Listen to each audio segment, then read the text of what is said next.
হুমায়ুন আহমেদ স্যারের একটা লেখা পড়েছিলাম।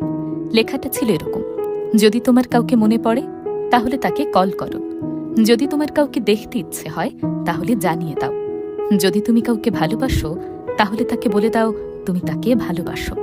কারণ এই পৃথিবীতে কোনো কিছুর গ্যারান্টি নেই, অপূর্ণতা নিয়ে পৃথিবী ছাড়তে নেই। কথাটা আসলে ভীষণ সত্য।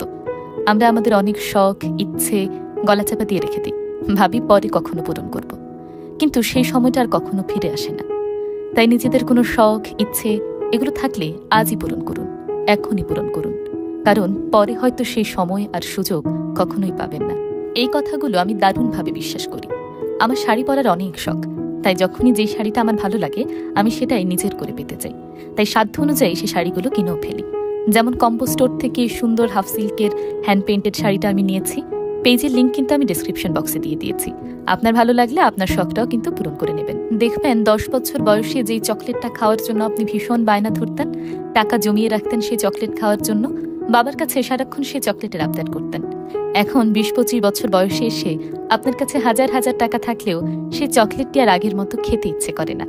কারণ সময়ের সাথে সাথে মানুষের ইচ্ছে শখ এই সবগুলো জিনিস পরিবর্তিত হয়ে যায়। তাই যখনকার শখ চেষ্টা করবেন সাধ্য অনুযায়ী সেই শখ পূরণ করার জন্য। কারণ হতে পারে কয়েক বছর পরে আপনার কাছে অনেক টাকা পয়সা থাকবে, কিন্তু সেই শখের আর কোনো মূল্য থাকবে না।